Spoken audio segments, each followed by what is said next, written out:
Hello friends. Odisha माटी तले रही सुनार भंडार हेले भारत एक कथा जानी भी नथिला। कथारे अछि जब भी ऊपर वाला देता देता छपर फाड़। सेमिति एइथिरु लागुछि कि भारत ऊपर ऊपर वाला किछि अधिक दया करि दैछन।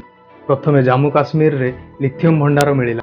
तापर किछि दिन हबो ओडिशा रे 3टी जिल्लारु सुनार भंडार मिलिछि बोली खबर मिलुछि। एही खबर सुनी पूरा दुनिया वर्तमान चिंतारे कि ओडिशार भी माटी तळु एते बड़ सुनार खଣି मिलिबो बोली। आजिर भिडियो रे आमे जानिबा ओडिशार मिलिथिबा सुनार खଣି विषय रे। एही किछि दिन पूर्वरु ओडिशा रे सुनार खଣି अछि बोली सर्वेरु जणा पडिछि।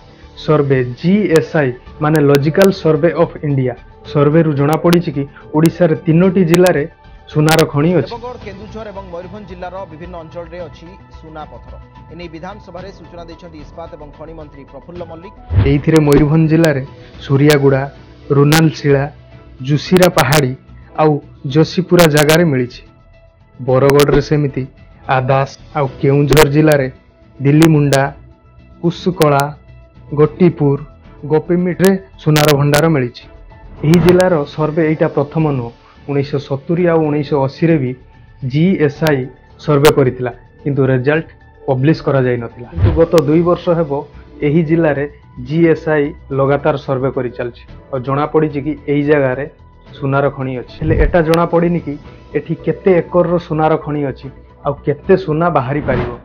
हेले एटा जणा पडुछि कि आम देशर सुनार अभाव को ये निश्चित पूरण करि पारि। काहे कि ना आपण माने भलो भाबरे जानिथिबे कि दुनियार सबुठु आम देशरे सुनार व्यवहार अधिक करा जाय। सेथि पई आम देश को अधिक मात्रा रे सुनार इंपोर्ट करा जाय। सेथि पई आम देशरे सुनार दाम सबुठु अधिक। सुनार भंडार मिलिला परे जणा पडुछि कि आम देश भी अन्य देश को सुना एक्सपोर्ट करिवो एमिति अनुमान करा जाय। एबे भारतर सुनार उत्पादन कर्णाटक राज्य रे करा जाय। तापरे आंध्र प्रदेश आउ झारखंड रे भी सुनार उत्पादन करा जाय। ओडिशार सुनार खଣି खोजिबा पूर्व देशर प्रथम थर पई लिथियम खଣି मिलिथिला। एहा जम्मू काश्मीर रो लिहानसी जिल्ला रे मिली। जीएसआई सर्वे तरफ जणा पडिछि कि एठारे 59 लाख टन रो लिथियम खଣି अछि। एते बड़ लिथियम खଣି मिलिला परे आउ आम देशर अन्य देश उपरे निर्भर करिया पई पडिबो। लिथियम गोटे प्रकार रो धला धातु जहा कि अधिक बैटरी तयारी करिवारे कामरे आसे। आम देश रे भी बहुत प्रकार रो खणी अछि बोली जणा पडिछि। हेले ताकू हजार हजार फुट माटी तळु खोजी बाहर करिवा कोन अछि कोठी अछि एइटा एते बड़ सहज कथा भी नु।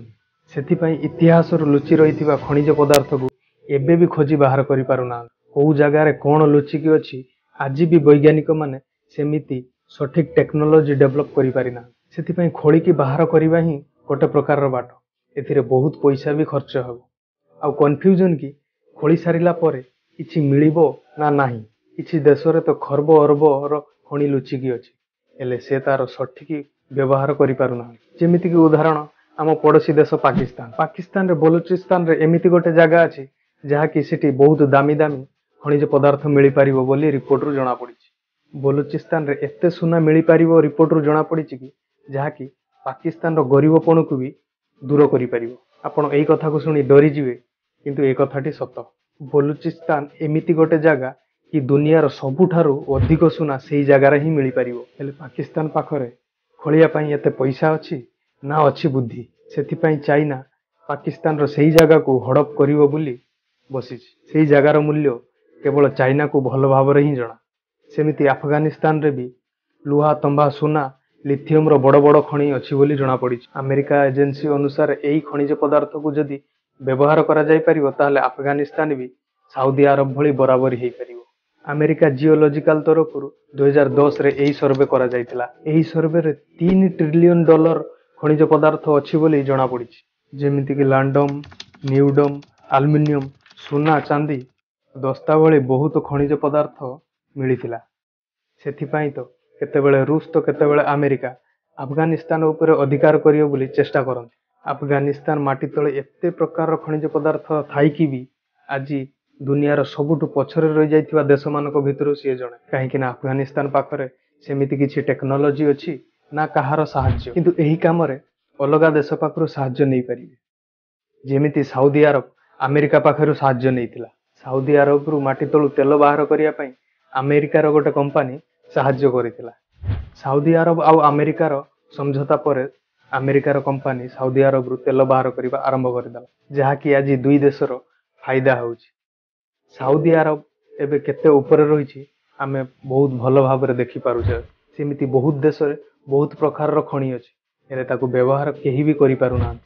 ସବୁଠାରୁ ବଡ଼ ପ୍ରୋବ୍ଲେମ୍ ହେଲା କି ନା କୌଣସି ଆଜି ଯାଏ ଟେକ୍ନୋଲୋଜି ବାହାରି ପାରିଛି ଯାହାକି ମାଟି ତଳୁ ଖଣିଜ ପଦାର୍ଥକୁ ଖୋଜି ବାହାର କରିପାରିବ।